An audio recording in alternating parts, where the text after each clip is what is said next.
LuxAir Jets is excited to announce the new, most convenient way to fly nonstop from Lexington to historic Saratoga Springs throughout the racing meet. We are now offering exclusive group packages on our luxurious private jets. Each package offers a once-in-a-lifetime experience that you can share with your friends, family, or business partners. Call for pricing and availability. Welcome, everybody, to the Saratoga Report, brought to you by LuxAir Jets. My special guest today, my Clocker colleague, Mike Vesce.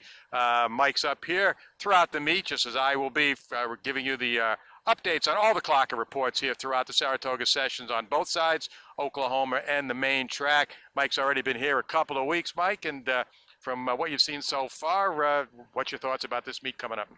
Yeah, well, obviously Saratoga is the place to be, and it's just these fields are so tough to differentiate. But I think the main thing that we're looking at right now as clockers is that we're so accustomed to the training track being a slower surface and the main track being much faster, and it's been completely different so far. So we've already had a dirt race.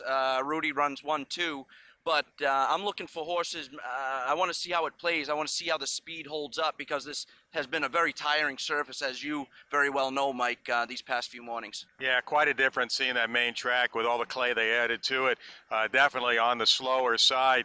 And it remains to be seen, like you said, we kind of watch these races the early part of the meet, especially the 2-year-olds. You see these new horses, the first-time starters that may be showing speed in the morning, trying to get 6 and 7 furlongs the first time. Could be an issue on this track. Absolutely, and what we've seen, I think that maybe that chute's kind of deep back there, and these 7/8 races might, these horses might really hit a wall. So I'm going to be really watchful of that, and hopefully try to keep my wallet in my back pocket until we figure out what's going on.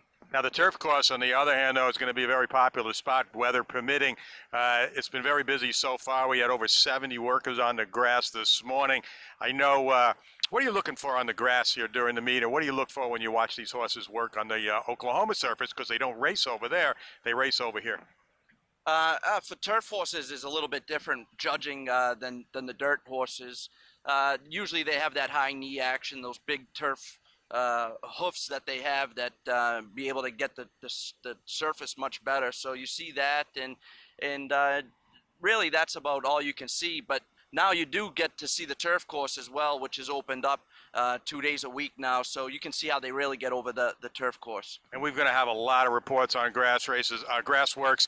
They don't do it downstate, but they do it up here. The maidens work on the grass, a lot of horses on the turf, so it's going to be a big integral part of our Clocker reports here all meet long. We're going to look at some of the workout action and the stakes coming up the remainder of the weekend. Saturday's card, we're going to start with the Sanford. Mike, I know you've seen a couple of them in here. Bal Harbor, for one. What was your thoughts on Bal Harbor?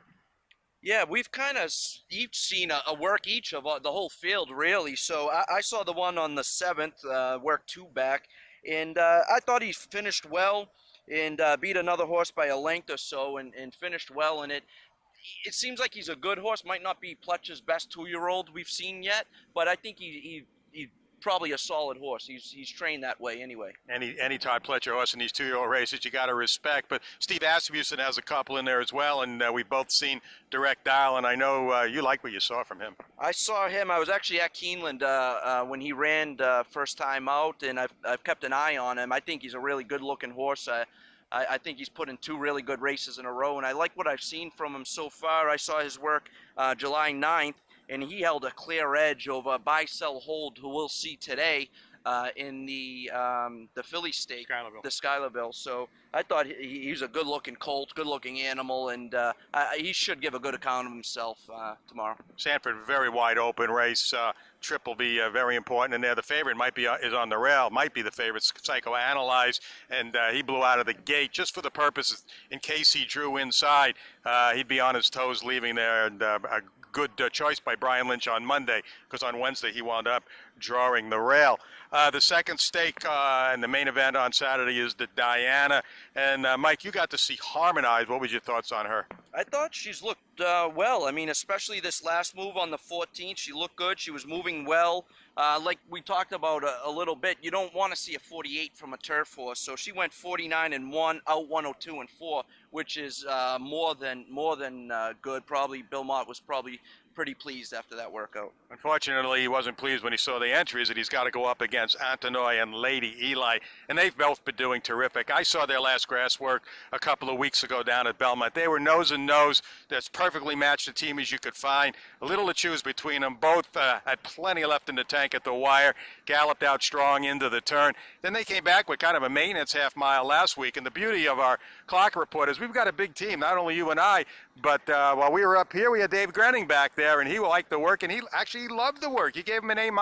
He said both had so much more left in the tank when they finished, and that was on the dirt for the two turf specialists. So looks like Antonoy and Lady Eli are the two to beat for trainer Chad Brown in the Diana. On Sunday, the Coaching Club Oaks, a pretty solid field. Abel Tasman's going to be the favorite, but you saw Elate. What were your reactions to Elate's workout? Yeah, she's trained very well, and her PPs are kind of quirky, I guess, but I think Bill Mott has a lot of confidence in this filly, and I think it shows, and she's trained really, really well.